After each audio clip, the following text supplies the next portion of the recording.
noite a todos. Eu vou começar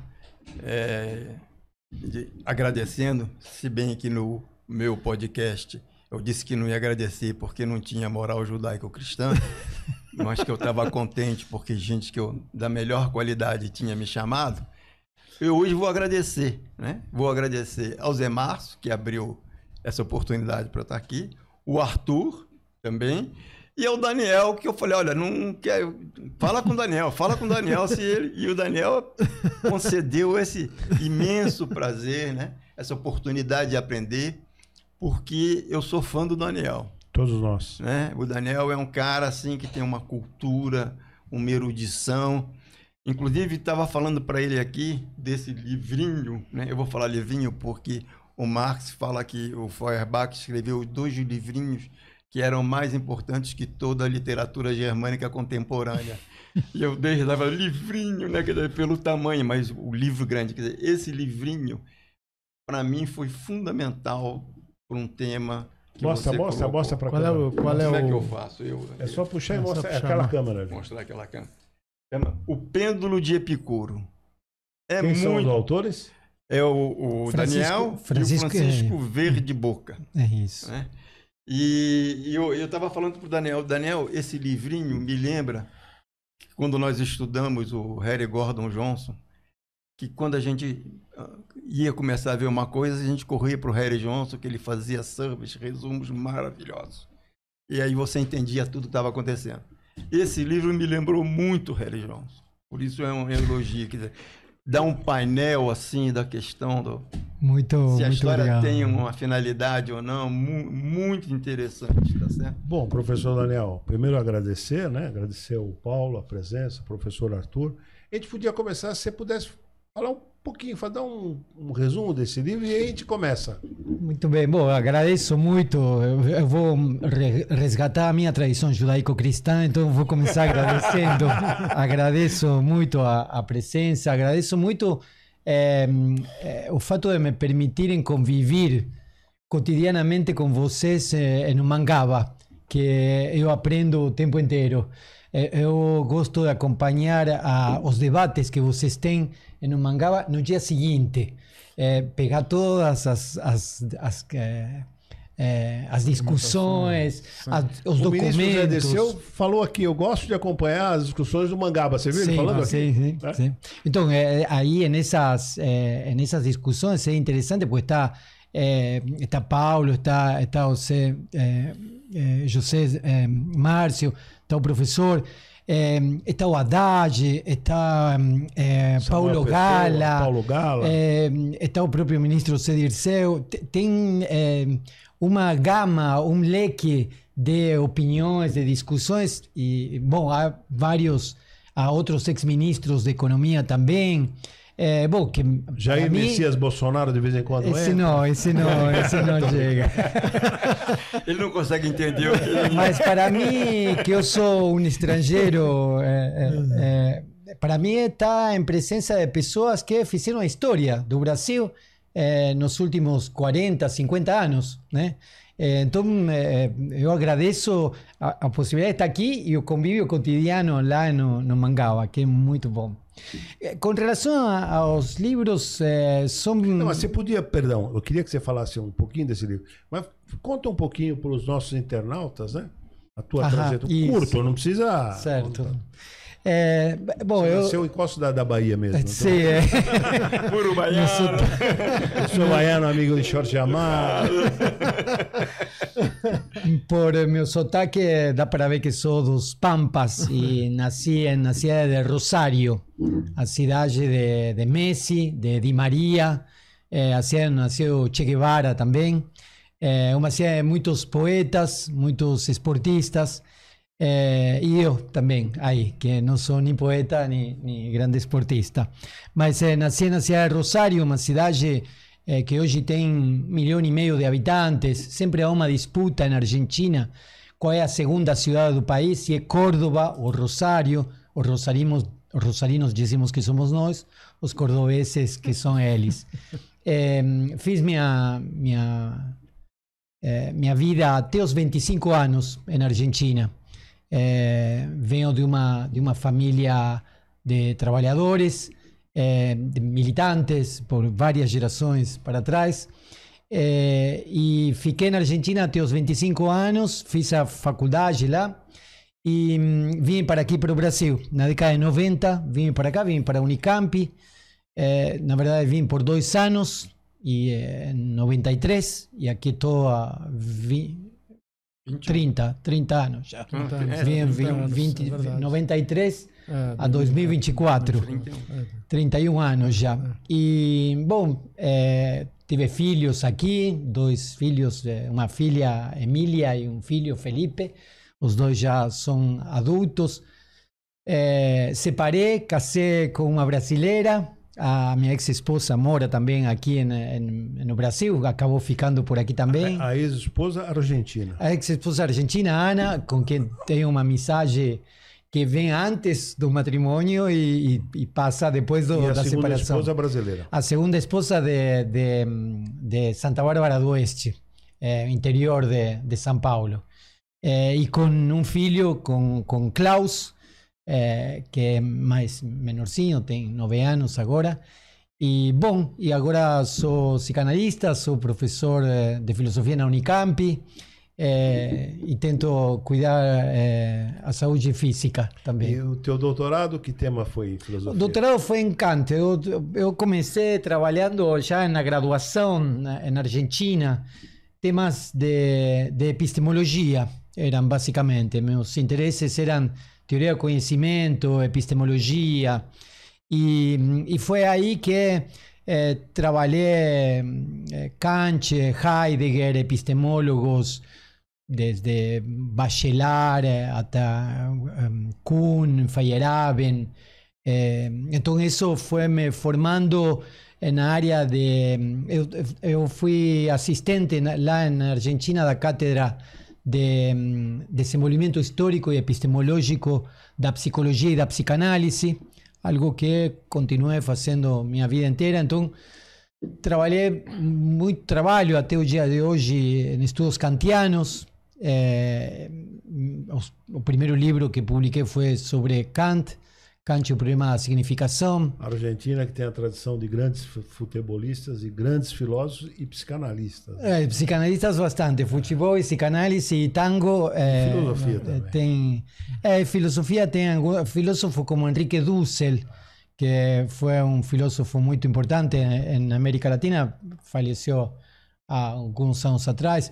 Um filósofo que tinha uma interlocução muito boa com Caroto Appel, ¿no? Y un debate también, ¿no? Sí, y grandes escritores, como Borges. Como Jorge Luis Borges, Júlio Cortázar, también Roberto Art, tem muitos. Agora tem A educação na Argentina é bem melhor que a brasileira, né? Com certeza. Produto talvez da reforma de Sarmiento, talvez, lá atrás. Então, aí tem isso, Sarmiento, Domingo Faustino Sarmiento é um personagem da política do século XIX, não? Dos anos 1800. Sarmiento era da província de San Juan, na pré-cordilheira argentina, mas acabou fazendo política em Buenos Aires e sendo uma grande referência para o que podemos chamar da oligarquia fazendeira porteña. Ele fez um trabalho bastante interessante em relação com a educação pública lá naquelas épocas, mas ao mesmo tempo recortava as possibilidades de federalismo, por exemplo. Naquela época, Rosário teve a possibilidade de ser a capital do país e por 2 vezes Sarmiento negou essa possibilidade, articulando politicamente. Mas na educação talvez ainda tenha... Então, mas a educação também foi um pouco Sarmiento, outro pouco foi também a geração que... De uma certa aristocracia da década de 1890, sim, que cria escolas, colégios nacionais, que muitos deles se organizam no início do século XX, de forma... É interessante até o tamanho das paredes de aqueles prédios, ainda estão firmes lá, não caíram. E isso me parece que E depois deu as bases. a influência também importante dos jesuítas. Eu sou amigo ainda do Cavalo, Domingo Cavalo. Cavalo fez doutorado em Córdoba, né?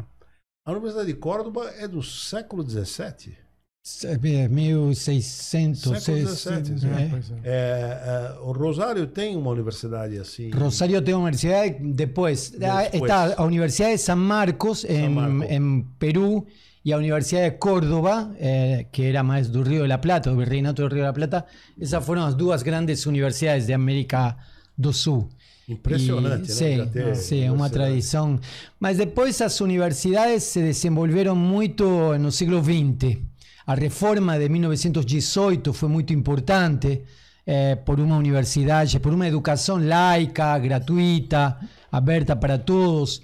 Isso se ampliou muito com o peronismo. O peronismo permitiu que a classe operária, os filhos dos operários, entrassem na universidade. A Universidade Argentina tem 5 prêmios Nobel, das quais 3 são de ciência. A UBA tem 3 cientistas prêmios Nobel. Não é qualquer universidade do mundo que pode contar em suas listas 3 prêmios Nobel. Eu posso falar uma coisa isenta, né?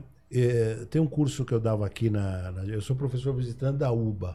O mesmo curso na pós-graduação, impressionante a erudição média dos alunos argentinos. A erudição em outros campos. Eles são capazes de fazer digressão sobre bossa nova com um grau de sofisticação. E os nossos alunos aqui de pós-graduação sabem muito pouco sobre tango, por exemplo, né? Não sabe sobre samba, sobre bossa nova, vai saber de tango.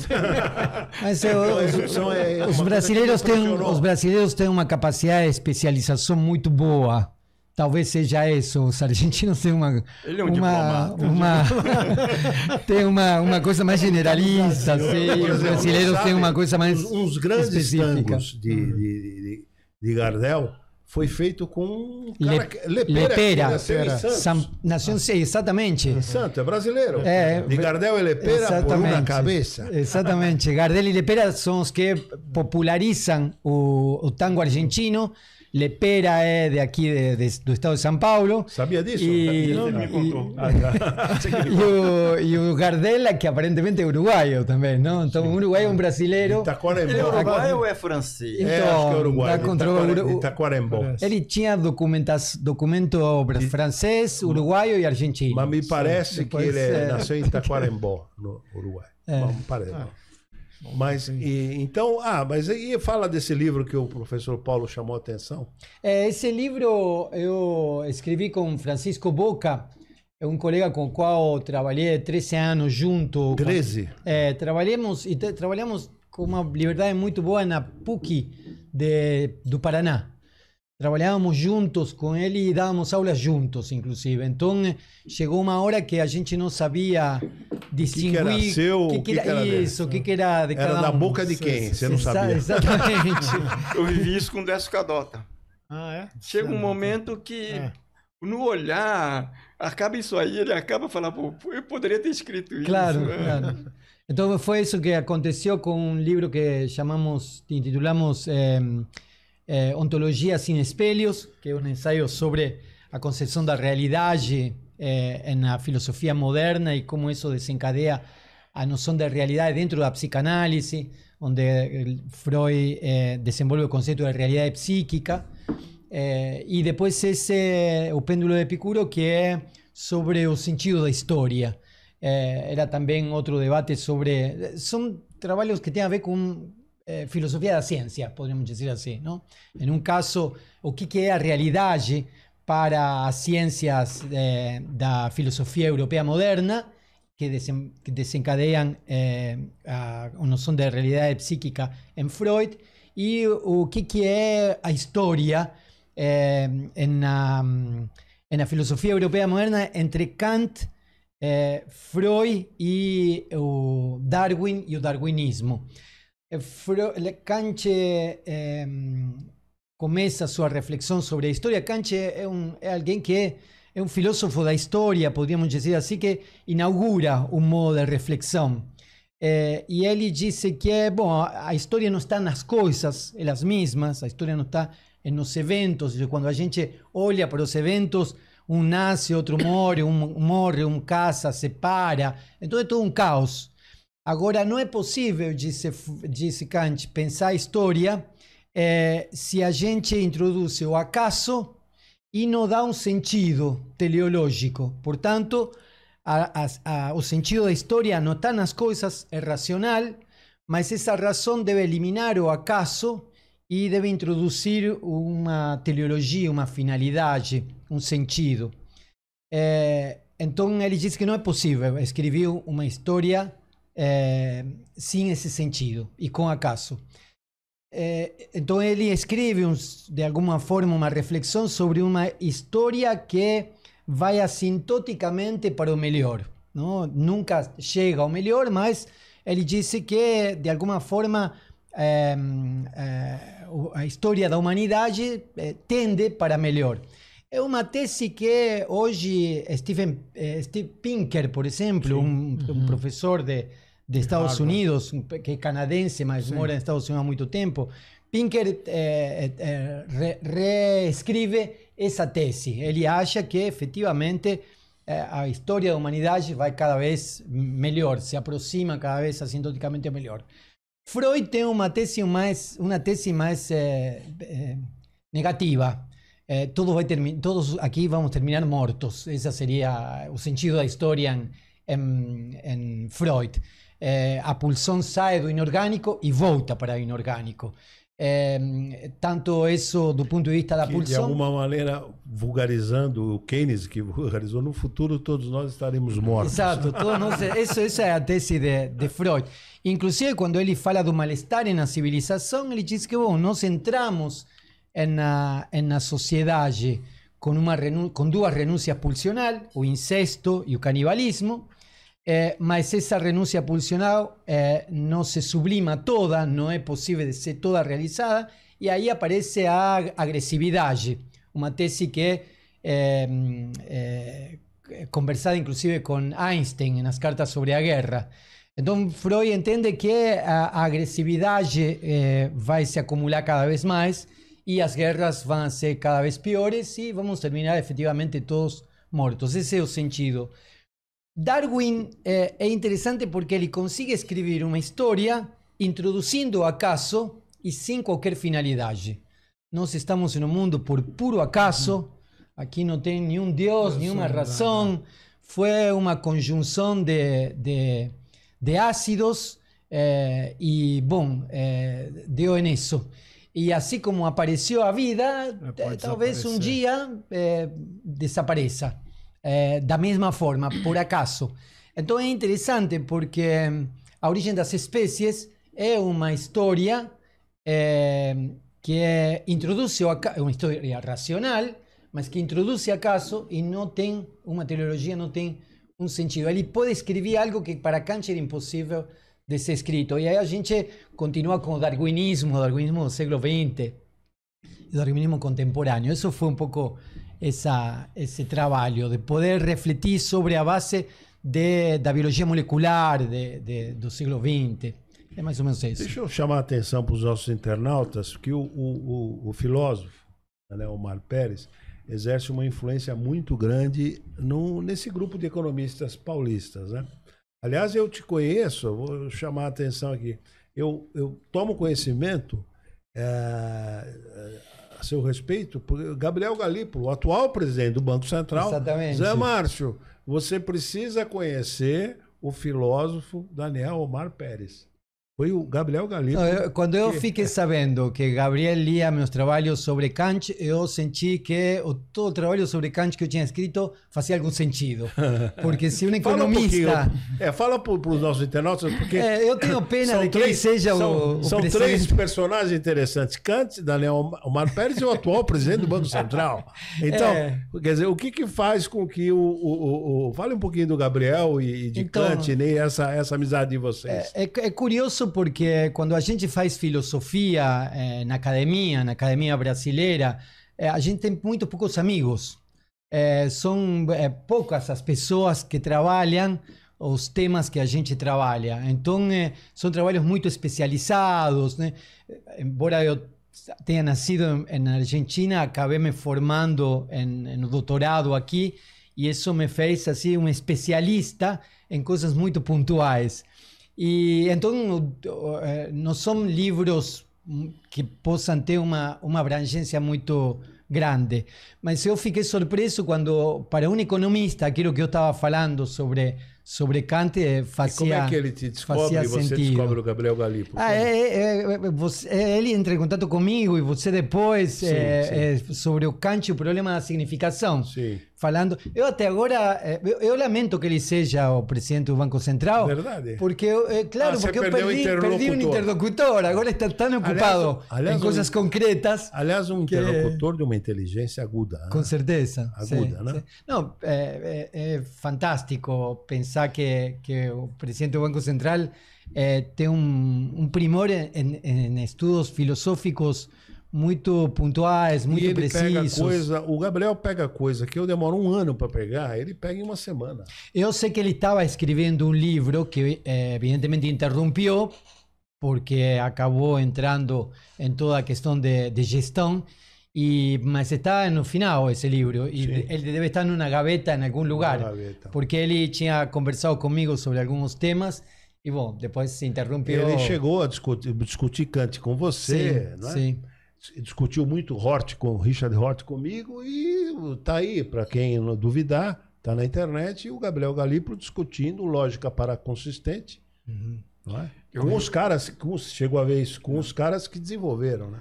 Eu vou, seguindo minha tradição, eu vou discordar. Eu acho que o Gabriel está subempregado. Ele é um subemprego. Porque para ser presidente do Banco Central, você não precisa de cultura, de erudição, você precisa saber coisas de teoria, né? Eu acho que ele seria muito mais útil ao país na Fazenda, na Secretaria-Geral, onde trata de temas relevantes de fato para esse país, do que ficar lá controlando quando as moedas, sobe juro, cai juro, que é uma coisa absolutamente medíocre, né? Então, eu não acho que seja um ganho, eu acho que chutaram ele para cima. Ô Paulinho, isso é a razão de ser da Faria Lima inteira, você disse que é medíocre. Exatamente. Não esqueça que eu comecei minha vida como monetarista. Eu era o filho do Broda, não esqueça. O argentino chicaguiano. Mas você sabe o que acontece? Ao sair da presidência do Banco Central, o Gabriel Galípolo, que é um ativo valiosíssimo, ele passa a ser mais valioso ainda. É a famosa porta giratória, né? Não tô dizendo sobre o Gabriel, mas em geral. Mas voltando, Arthur, você ia fazer uma pergunta? Não, eu só fiz um comentário. Bom, tem uma coisa interessante. Eu, como economista, quer dizer, o meu parco conhecimento de filosofia é mais como um leigo interessado. Agora, em economia, de qualquer maneira, existe uma discussão sobre filosofia da ciência. Né?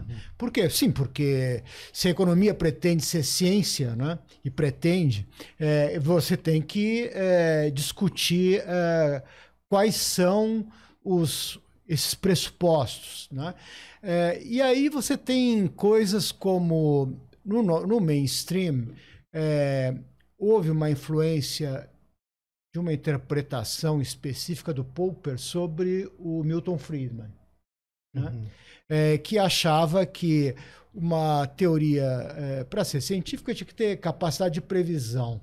Bom, o Popper nunca falou em capacidade, ele não falava em capacidade de previsão, ele falava em checar a teoria com a realidade empírica, né?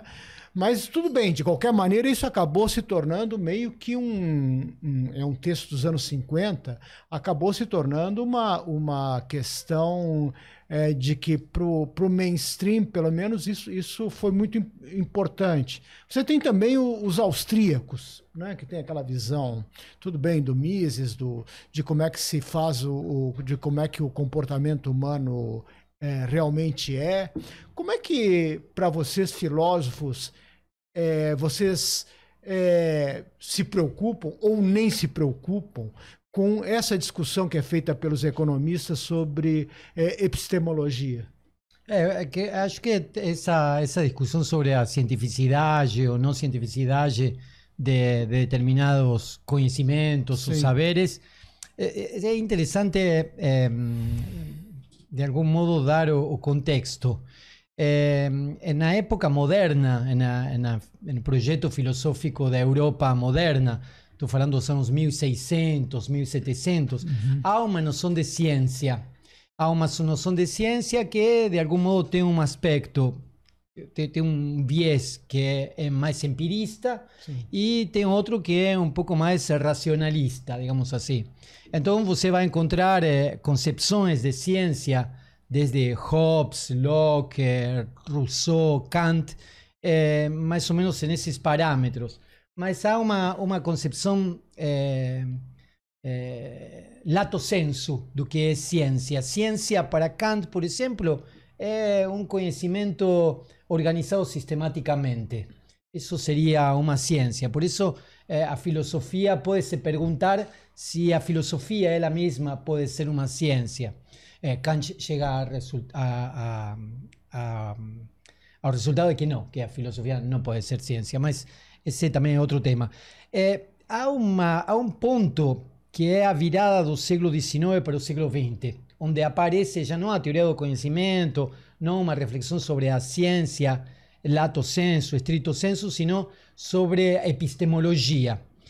A epistemologia surge como uma disciplina da filosofia na época da formação dos Estados nacionais europeus, que de algum modo precisam reorganizar a grade curricular, digamos assim, os departamentos das universidades que vão a financiar. E é preciso saber que saberes vão a ser financiados e que saberes não vão ser financiados. É nesse contexto que nasce a epistemologia. A epistemologia nasce como uma ciência, como uma disciplina, como uma área que determina o que é ciência e o que não é ciência, mas em um contexto onde há uma preocupação dos Estados nacionais para saber o que vai ser financiado e o que não. Então, aparece assim, os epistemólogos aparecem nisso. Por isso que a epistemologia sempre precisa estar entendida dentro de um projeto político. Sim. E aí, os critérios de cientificidade de Popper estão definidos também em um chão, em um horizonte de uma certa escolha política, né? Então, me parece que, nesse sentido, aí nós temos um Popper que trabalha a verificabilidade, trabalha a refutabilidade, trabalha um modelo de ciência empírica, porque está comprometido com uma posição política muito clara, que é o liberalismo. Então, para um modelo liberal de início do século XX da Europa, isso acaba sendo popularizado. Tanto é assim que Popper parece que, quando a gente fala de epistemologia, o primeiro nome que aparece é Popper. Popper parece que tem uma divulgação muito grande, porque Popper, de fato, faz textos que parecem bastante fáceis de poder entender. Dá para entender o que Popper está querendo dizer, que às vezes os filósofos falam sem e o Arthur tem razão, que a influência do Popper entre os economistas, né? Tanto na Inglaterra, quanto onde ele lecionou, né? Sim. Quanto nos Estados Unidos, acaba tendo uma influência muito grande, inclusive aqui no Brasil, né? Se lembrarmos, por exemplo, o Antônio Barros de Castro foi aluno do Popper. O Antônio Barros de Castro participava. Isso está dito lá na entrevista dele no Conversa com o Economista. Tá. E ele, inclusive, participava de grupos de discussão, né? A influência do Popper é muito grande. Depois ela sofre um certo questionamento com o Kuhn e com o Lacan. Claro, né? Isso. Aí é chacoalhado isso, né? Pois é, por isso eu prefiro optar por uma reflexão mais ao estilo de Thomas Kuhn. Thomas Kuhn, em vez de procurar critérios de decibilidade acerca do que é ciência e o que não é ciência, ele propõe uma ideia de paradigma a partir do qual eu posso ter um conjunto de ferramentas que me permita resolver problemas. Então, se eu tenho um conjunto de ferramentas, conceitos teóricos, dispositivos teóricos, dispositivos de experimentação, de medição, de cálculo, se eu tenho um conjunto desses elementos que conformam um paradigma e que esse paradigma é de algum modo compartilhado por um conjunto de pesquisadores y eso me permite levar adiante a possibilidade de formular e resolver problemas, então eu tenho uma ciência. Então aí me parece que nós temos uma outra concepção bem interessante. Pegando uma linha kuhniana, você consegue, por exemplo, para nós que somos economistas, a interpretação do processo inflacionário, da teoria quantitativa da moeda, aí você tem um outro grupo que vai estudar o processo inflacionário com a questão da inércia. A mudança tem uma dimensão não só do teste empírico, mas tem a coisa da retórica, tá certo? Que se você consegue persuadir um maior número de pesquisadores, você não precisa do experimento crucial. Tem a dimensão retórica e você, no paradigma, você ganha um número maior de componentes. Mas isso é uma coisa que já está em Aristóteles. Sim, Aristóteles trabalha... Recuperando a linha da retórica aristotélica. Aristóteles trabalha a lógica, mas também trabalha a retórica. Trabalha os primeiros analíticos, os segundos analíticos. Aristóteles entende que é possível chegar a uma verdade por dedução, mas também é possível chegar a certas verossemelhanças a partir de construções retóricas. E isso não é pejorativo. No direito, nós chegamos a uma verossemelhança por construção de prova, não é dedução. Então, nós temos muitas ciências que funcionam dessa forma. Inclusive, também, isso hoje já é ponto de consenso, não há nenhuma ciência que parta de proposições protocolares e possa deduzir absolutamente todas as suas consequências, nem na matemática. Na matemática você parte muitas vezes de teoremas que não estão provados, parte de proposições que não estão provadas e chega a proposições verdadeiras. Então, isso não funciona nem na matemática. Você sabe que eu fiz um curso na Fundação Getúlio Vargas, aliás, 2 cursos, um aluno especial, né, do Rio, com o Simonsen. Aliás, numa das turmas estava o Daniel Dantas, um aluno, digamos, brilhante. Era o queridinho do Simonsen. O queridinho do Simonsen, né? E aí eu tinha uma leitura... Só um parênteses. Ele é da elite nordestina. Sim. Daniel Torinho Dantas. Sim. Gente muito rica, muito influente na Bahia. Não era um aluno bom de pós-graduação, não. Já vem do top pro top. É verdade, inteligentíssimo.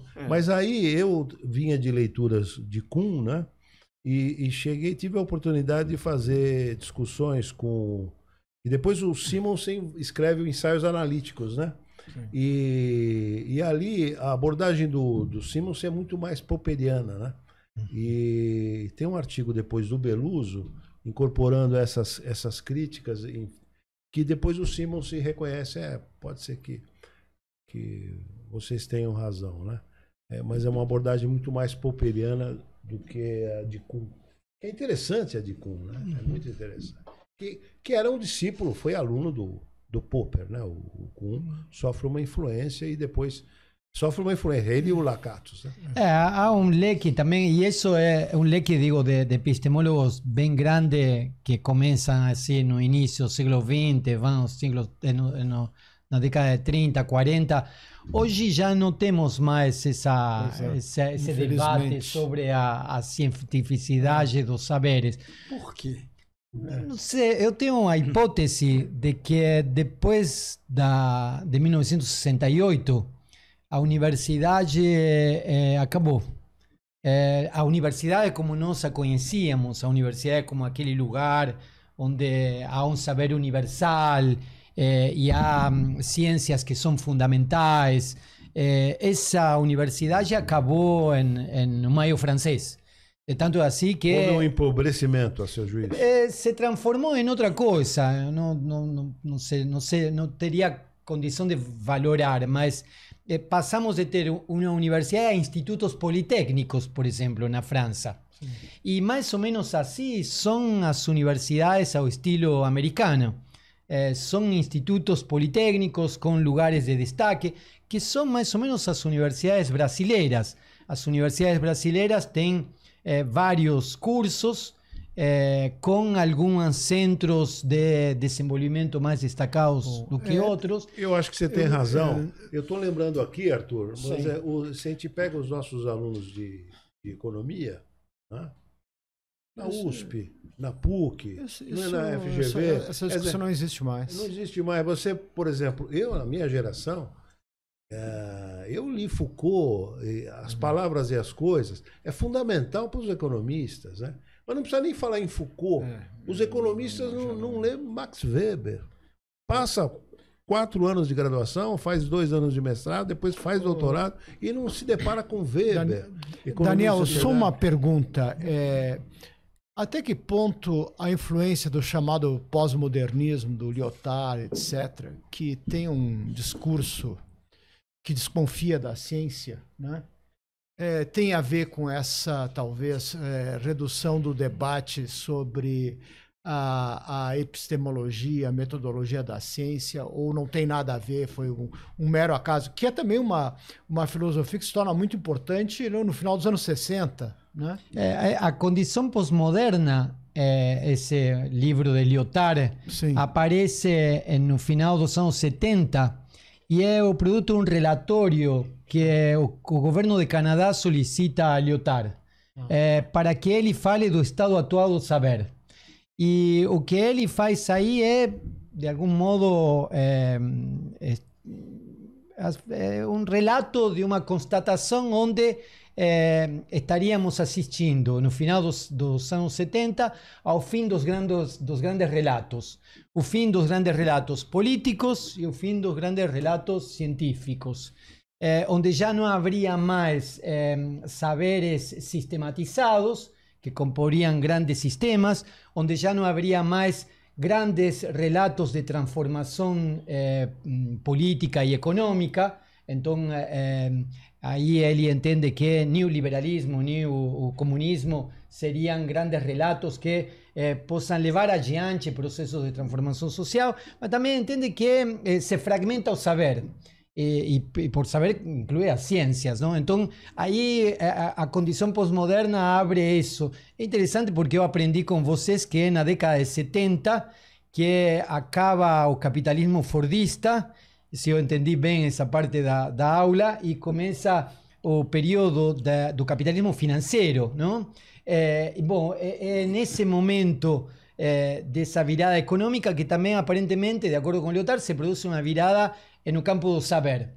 O saber sistemático deixa de ter sentido, e aí me parece que o Maio francês anunciava aquela universidade de grandes muros cai para dar lugar a institutos politécnicos. Os grandes discursos, os sábios da universidade, o físico que sabe de cosmogonias, cai para dar lugar ao físico que sabe sobre supercondutores e é especialista nisso. Então me parece que o que inicialmente propõe Lyotard com a condição pós-moderna é o anúncio do que eu acho que acaba acontecendo. Depois se dá o nome de pós-modernidade a diferentes escritores e filósofos que vão a trabalhar sobre essa ideia de fragmentação. Eu acho isso engraçado quando eu penso como economista. Tá? Porque o neoliberalismo tem como fundamento os austríacos. E eles têm uma dessas, como chamava o Lyotard, grandes histórias, grandes narrativas. Tá?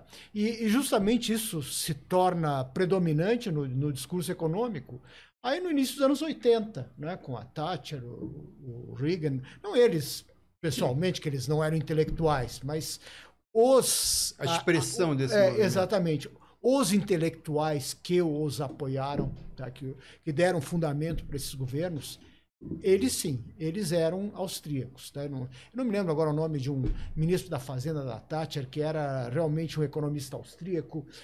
No Reagan também tinha isso, e muitos austríacos foram para os Estados Unidos na Segunda Guerra Mundial porque eles eram, para fugir do nazismo, vários eram judeus e etc., né?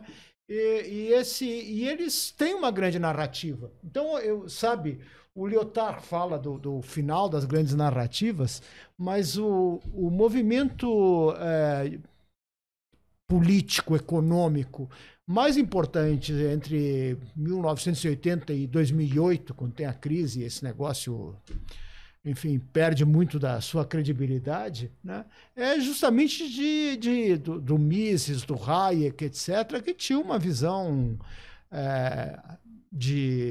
enfim, de como é que todo mundo funcionava, se organizava, etc.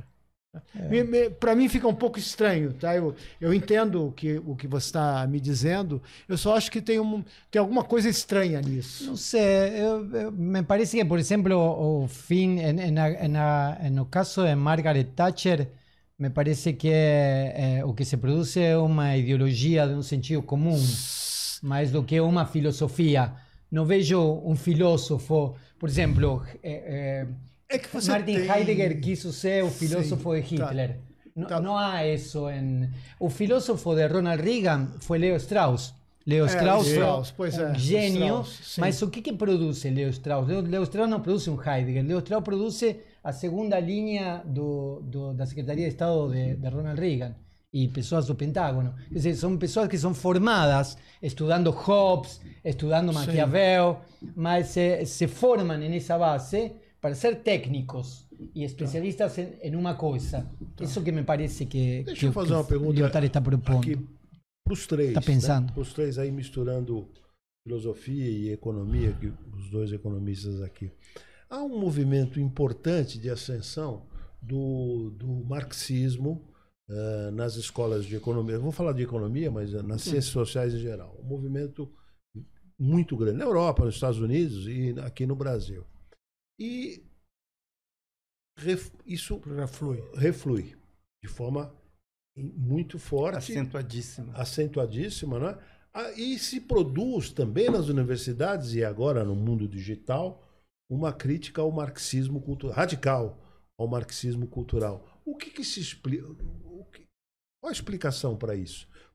Para a ascensão do marxismo e para a queda, não sei se... Não. A minha hipótese é irrelevante. Qual é essa hipótese? Não. Eu vim aqui para ouvir. Mas eu quero ouvir a sua. Não tenho hipótese. Fala a sua enquanto o Daniel já vai formulando a dele. Eu acho que o marxismo convencional é uma seita finalista, religioso, e ele cai para um igualitarismo radical pequeno burguês que não tem a ver com o que está acontecendo no mundo real. Sim. Então ele vem, porque tem uma coisa generosa, judaico-cristã, de pena dos pobres, de não sei o quê, ele vai.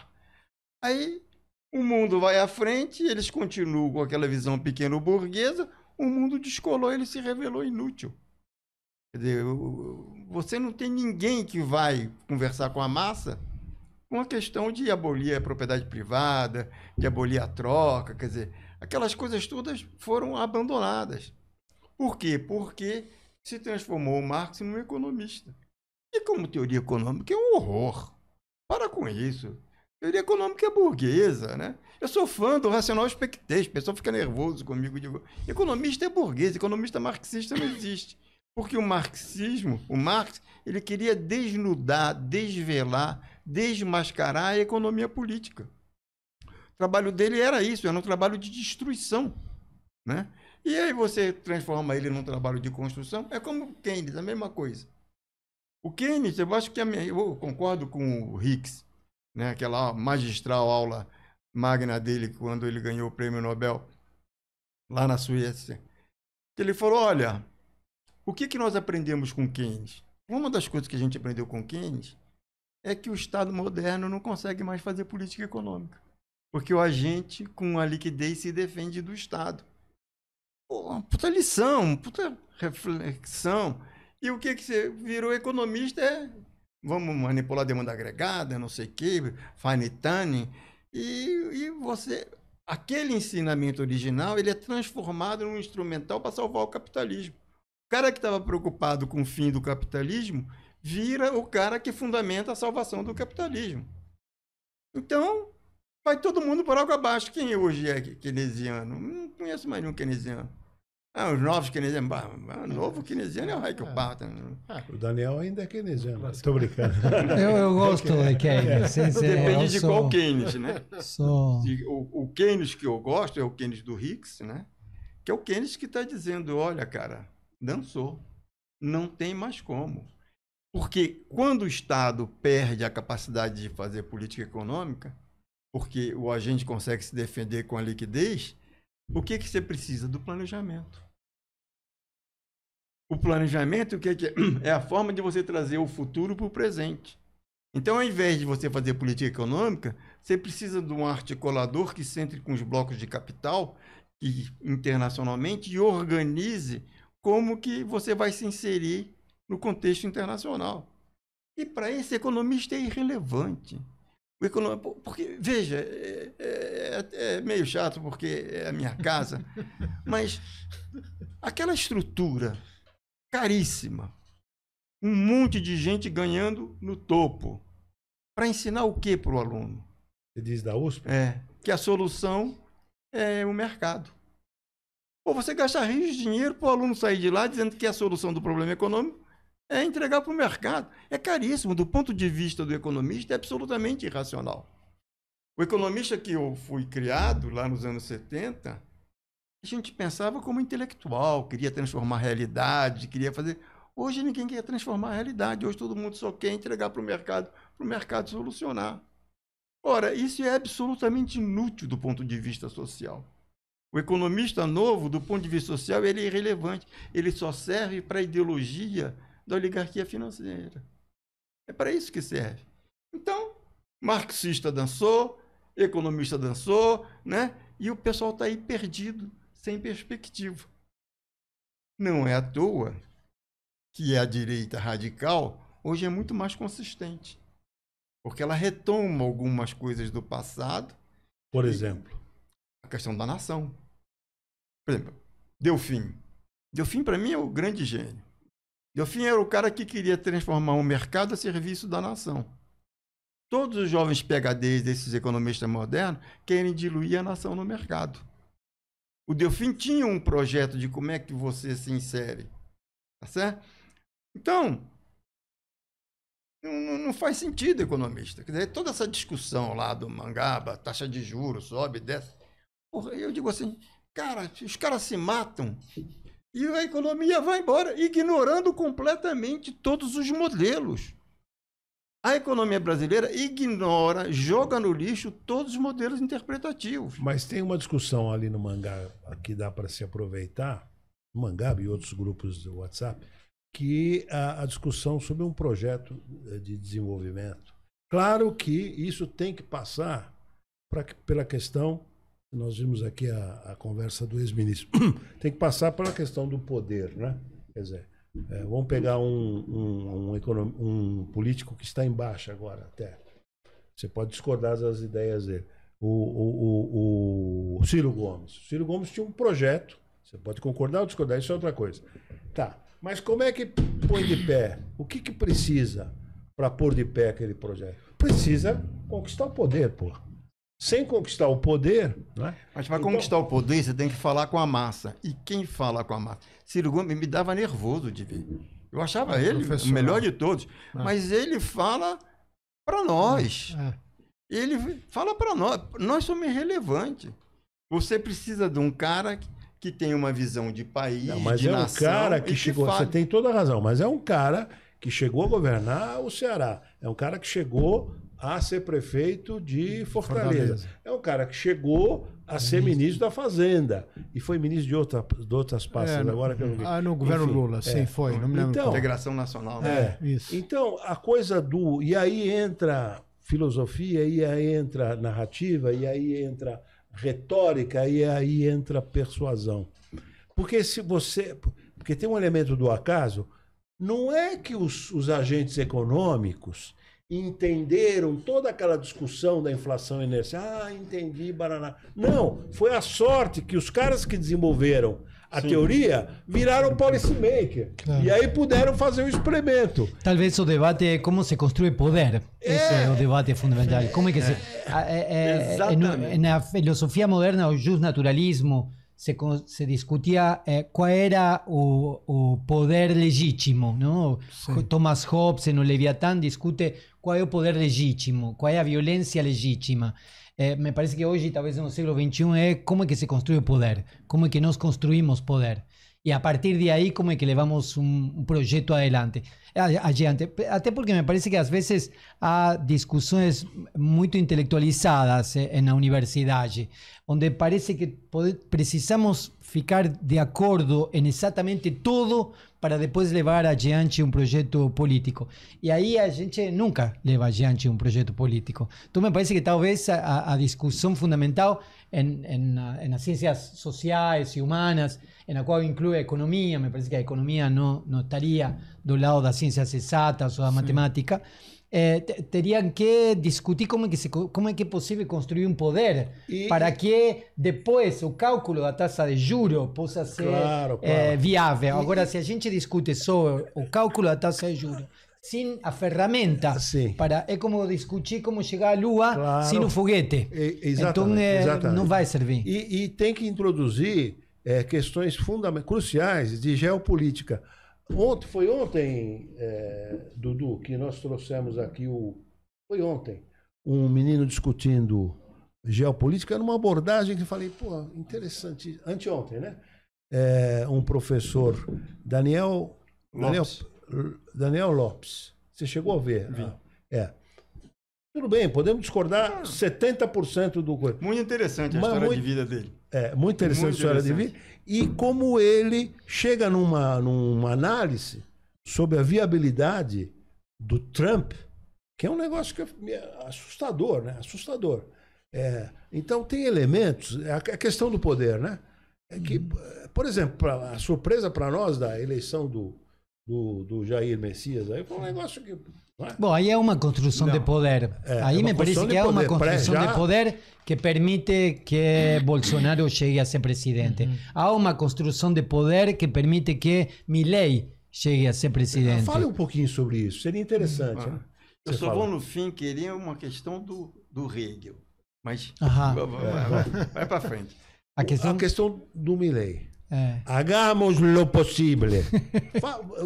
Explica para nós aqui, para os nossos internautas.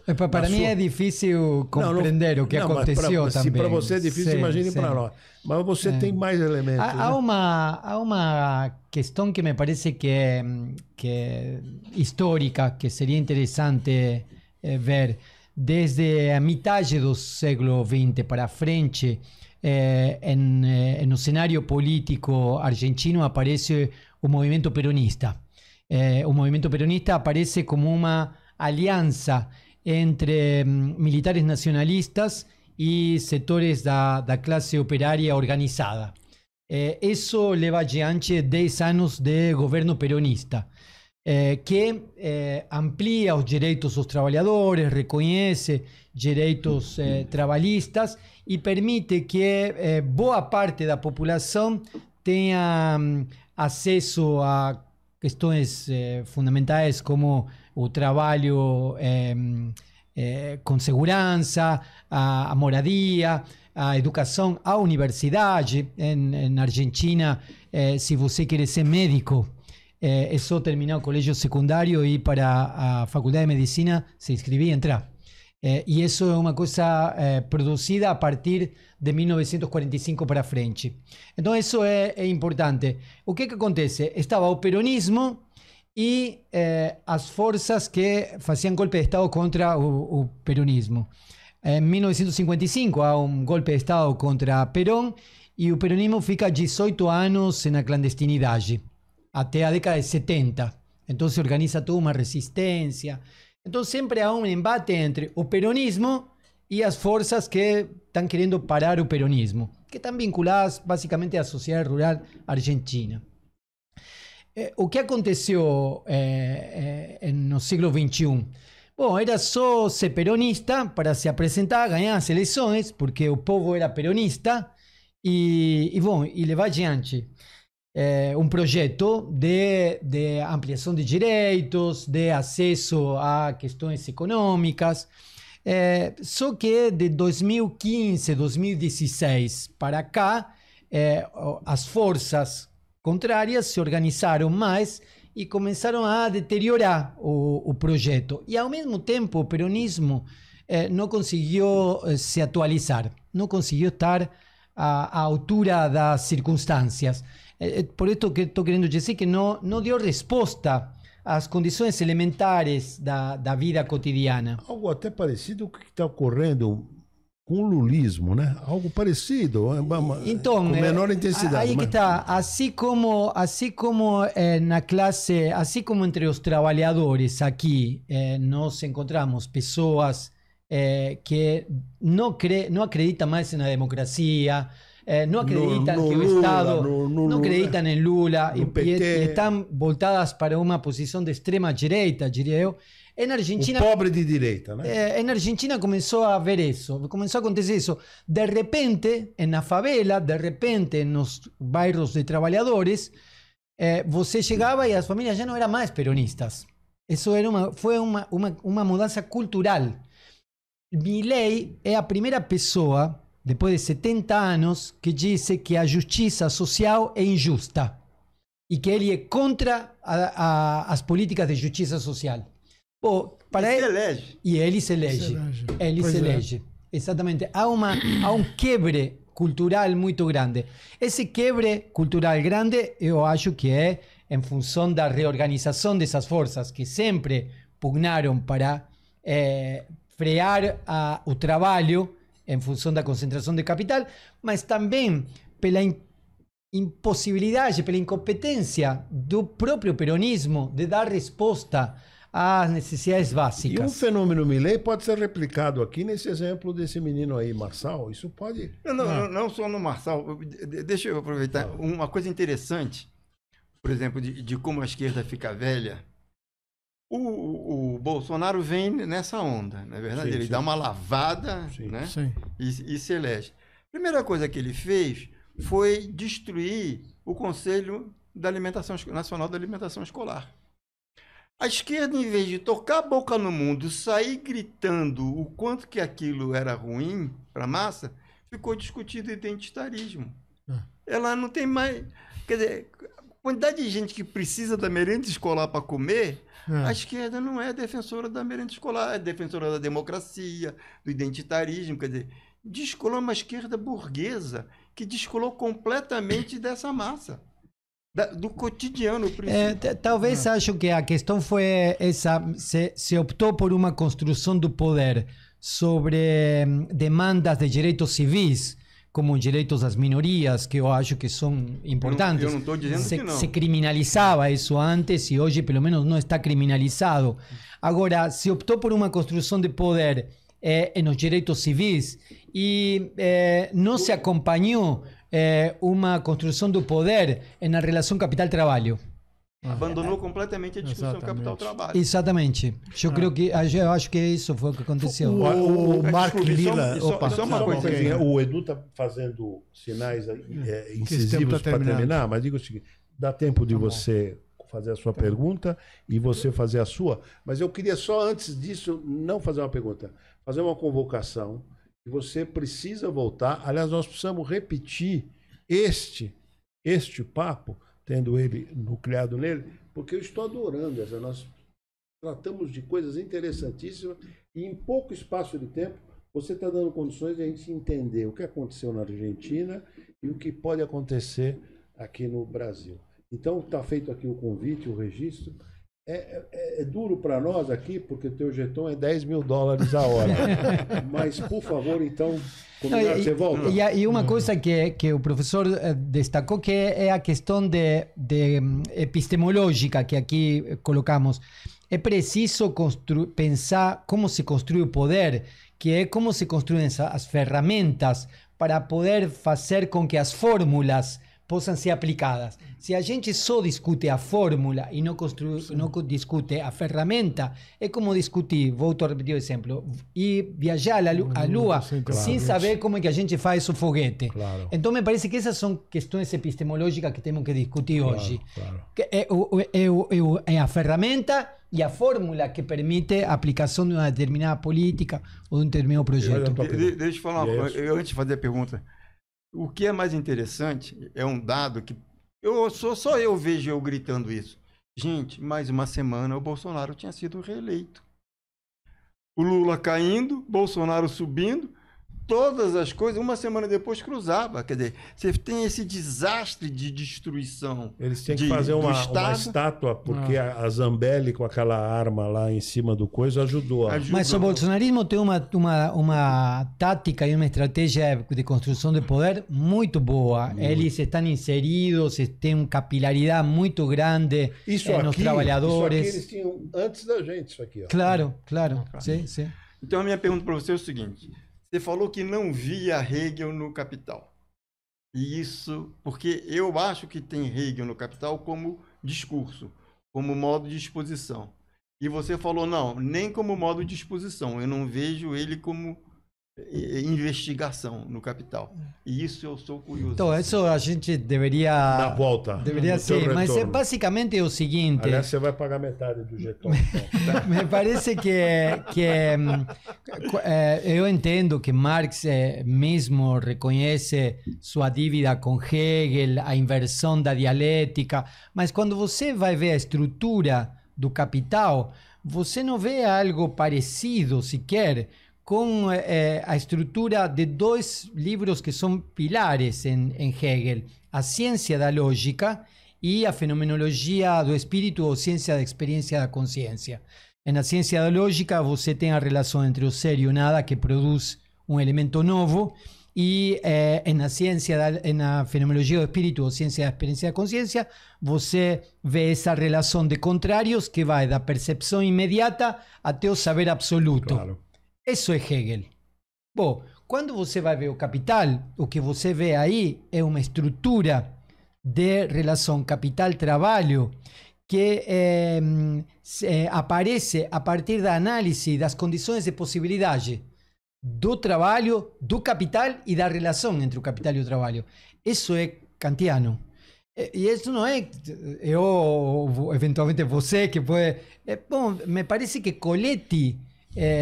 alguns italianos, Lúcio Coletti. Isso, La Volpe, me parece que vão nesse caminho. Eu trabalho lógica, nisso trabalho a questão de contradição e antagonismo. Inclusive o próximo seminário que vou dar na Unicamp vai ser exatamente sobre isso. E é interessante ver como o marxismo retoma, o marxismo depois de Marx retoma a noção de oposição kantiana, que se diferencia da contradição hegeliana.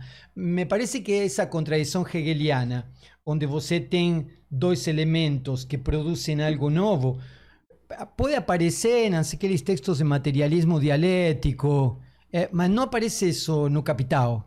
Então, nesse sentido, me parece que não há hegelianismo. Aí não dá tempo. A tua pergunta vai ficar para a próxima. Então, a gente no jantar, a gente... Porque esse ponto Arthur, exatamente... você como co-anfitrião faz a pergunta e encerra. Não vai dar tempo. Eu agradeço. Acho que foi extremamente interessante. Acho que há muita coisa a discutir. Por exemplo, a percepção da extrema-direita hoje, que tem também pensadores importantes que estão por detrás disso. A questão do identitarismo, onde você tem vários autores que já mostram como é que esse tipo de pensamento abandonou a questão da contradição, né? Do conflito distributivo. Né? Então, acho que tem muita coisa interessante, mas eu só acho que numa próxima vez a gente pode discutir. Fazer, nós quatro, tá? Perfeito. Eu adorei essa discussão e eu tenho a impressão que os internautas também gostaram. Então, até o próximo episódio com o professor Arthur Barronuevo, Daniel Omar Pérez, Paulo Presgrave Leite Soares. Paulo de Tarso Presgrave. Sempre cortam alguma coisa. Eu cortava o Soares. Eu cortei o Bolsonaro, que é da família Bolsonaro, para não te prejudicar. E esse quando era pequeno era um horror escrever o nome. Você tinha que fazer caderno, escrever o nome, era um horror para mim. E José Márcio Rego, de Bourbon e Bourbon. Obrigado a todos. Muito obrigado.